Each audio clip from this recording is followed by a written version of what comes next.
Hello friends, this is Priya Gupta from Priyalo Academy.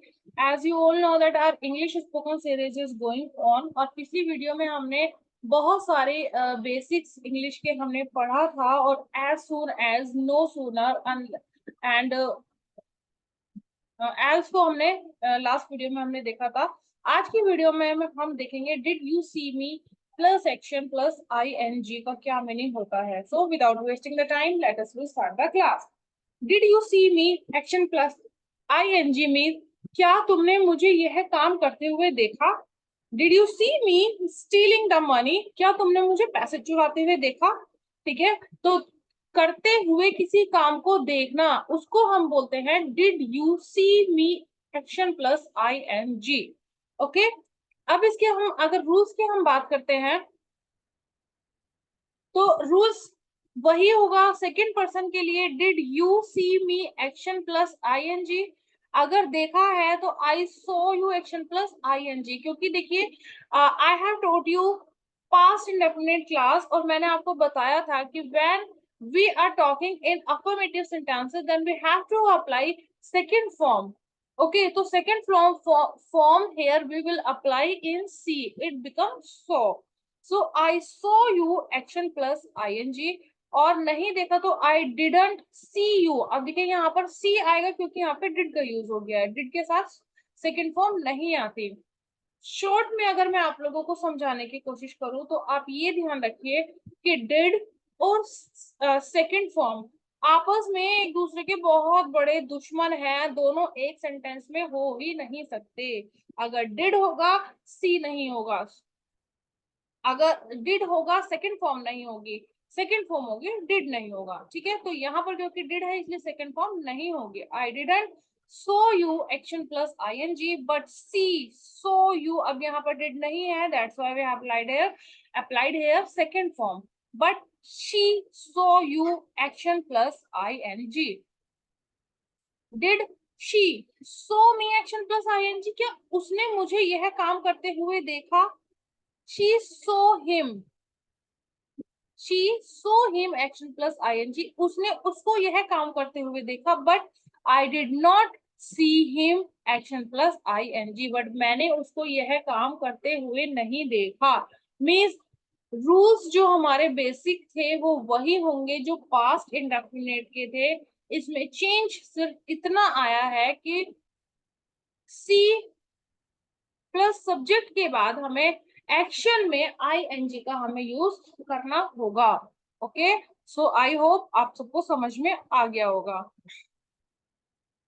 अब देखिए कुछ सेंटेंस हम बनाने की जैसे हम कोशिश करते हैं। क्या तुमने मुझे गाली देते हुए देखा। Did you see me abusing, no I didn't see you abusing but I saw him abusing with their elders. Okay, जैसे did she saw me answer back to my father, no she didn't saw you answer back to your father but I saw you action, I saw you answering back to your father। ठीक है, तो I hope कि ये easy है, आप लोगों को समझ में आया होगा। आगे चलते हैं वीडियो पे। सपोज टू और ought to, देखिए मैंने आप लोगों को एक बार पढ़ाया था मीनिंग ऑफ शुड। क्या मीनिंग था शुड का, प्लीज मुझे कमेंट में जल्दी से मुझे लिखकर भेजिए। शुड का मीनिंग था चाहिए, means for the advice we use should. ठीक है, सपोज टू और ought to ये भी कहीं ना कहीं एडवाइस के लिए ही यूज किए जाते हैं, राइट। पर डिफरेंस क्या होता है, देखिए पहले ought to को हम समझने की कोशिश करेंगे। शुड हम किसी को भी एडवाइस दे सकते हैं, शुड से हम ought to हम वहां पर एडवाइस करते हैं जहां पर किसी भी काम को करना हमारी रिस्पॉन्सिबिलिटी नहीं है but it is our moral to do that work. ठीक है, लाइक अगर रोड पे कोई इंजर्ड पर्सन पड़ा हुआ है तो it is not your responsibility to take that injured person to the hospital but it is your moral duty to take that injured person to the hospital। तो आप उसके लिए बोल सकते हैं you ought to take that injured person to the hospital।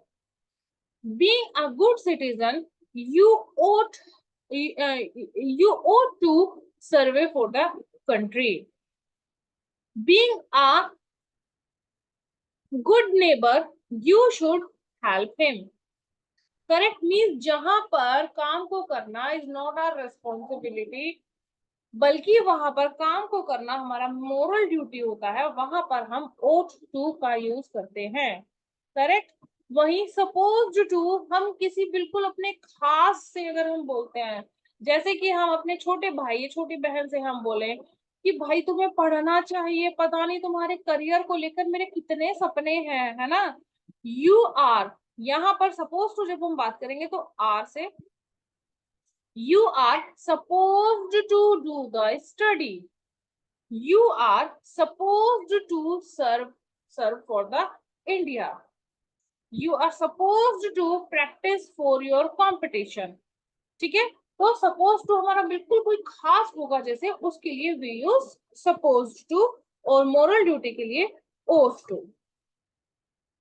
Next देखेंगे कि अगर हम किसी चीज को लेकर पहले से ही परेशान है, कोई सामने वाला आता है और उस चीज पर जब हम पर नमक छिड़कने की कोशिश करता है, means don't add salt on my injury, मेरे जले पर नमक मत छिड़को। ओके। स्नोज और डोज, ये DOSE डोज होता है दवाई की खुराक वाला, बट यहाँ पर डोज है दूसरा। ठीक है, तो स्नोज और डोज दोनों का ही मीनिंग होता है दिन में नींद की झपकी लेना। ये मैंने आप लोगों को क्यों वोकेबलरी दी है, क्योंकि कैट स्लीप हम सभी जानते हैं, और भी बहुत सारे वर्ड्स हम यूज कर सकते हैं, but these are the new words, है ना। Snooze, I am going to take the snooze, I am going to take the dose, है ना। तो स्नोज और डोज दोनों का ही मीनिंग सेम होता है, दिन में नींद की झपकी लेना। कुछ एक्शन वर्ड्स की अगर हम बात करते हैं तो फर्स्ट है एवटीज, है ना। एवटीज का मीनिंग होता है छेड़छाड़। छेड़छाड़ मीन्स वो फ्लर्ट वाली छेड़छाड़ नहीं, जैसे छोटे बहन भाई बच्चों में छेड़छाड़ होती रहती है, किसी को छेड़ देना भाई को बहन को, दैट इज एवटीज। डोंट एवटीज हर। स्प्लग, देखो मैंने आपको पहले एक मीनिंग बताया था लैविश, लेविशली, है ना। Spends the money lavishly because he is spend. तो लेविशली का मैंने वहां पर मीनिंग बताया था कि वह बहुत ज्यादा पैसा खर्च करता है क्योंकि वह उड़ा हुआ है, मीन्स बहुत ज्यादा। लेविशली का मीनिंग ऐसे हम समझ सकते हैं, सपोज मार्केट में एक नया फोन आया है, आपने 50,000 का, आपने कुछ ही दिन पहले एक न्यू फोन परचेज किया है, और अभी एक मार्केट में नया और फोन लॉन्च हो गया और उसको आप दोबारा से परचेज कर रहे हैं, है ना, जबकि आपका पहले वाला फोन वो सही चल रहा है। तो लेविशली अपनी ऐशो आराम में पूरा पैसा खर्च करना। वहीं स्प्लर्ग का मीनिंग होता है शेखियों में पैसा उड़ाना, है ना।